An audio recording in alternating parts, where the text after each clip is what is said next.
Telugu Desam party parliament committee సభ్యులు కొడాలి శ్రీనివాసన్, నాయకులు కుంచాల Rajaram, society అధ్యక్షులు అభినేని శ్రీనివాసరావు, భద్రాచల మండల అధ్యక్షుడు తాళ్లూరి చిట్టిబాబు, ఉపాధ్యక్షులు రేపాక రాంబాబు, కోశాధికారి కొడాలి లక్ష్మీ నరసింహారావు, నాయకులు కె రాఘవరావు, గుర్రం రమేష్, కొండవేటి చిరంజీవి, ఇంటూరు శ్రీనివాసరావు, కొండవేటి సుబ్రహ్మణ్యం, దొడ్డపనేని భాస్కర్, సర్వేశ్వరరావు, నూతలపాటి కృష్ణ, తాళ్లూరు రాము, పోటు వెంకటేష్, సూరపనేని వేణు, తెలుగుదేశం పార్టీ సభ్యులు పెద్ద ఎత్తున పాల్గొన్నారు. భద్రాచలం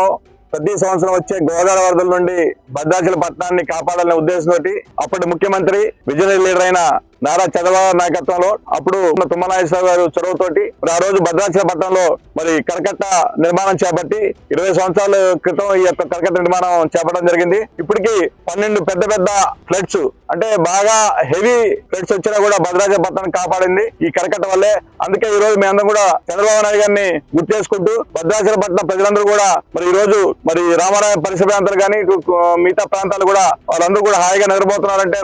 వరద వచ్చినా కూడా ఎటువంటి ఇబ్బంది లేకుండా ఉంటున్నారంటే ఆ రోజు ఆయన విజనరీ ఆయనకు ముందు చూపుతో కట్టిన ఈ కరకట్ట వల్ల మరి కరకట్ట శ్రీరామ రక్ష అని ఆ ఉద్దేశంతో ఆయన ఆ రోజు కరకట్ట నిర్మాణం చేపట్టారు. కాబట్టి ప్రజలందరూ కూడా ఈ రోజు మేము అందరం కూడా గుర్తు చేసుకుంటా ఉన్నాం. నిన్న ఇటీవల వచ్చిన వరదలు గానీ అంతకుముందు 22వ సంవత్సరంలో వచ్చిన వరదలకు కూడా భద్రాచలపట్నం మరి రామాలయం చుట్టుపక్కల గానీ అంత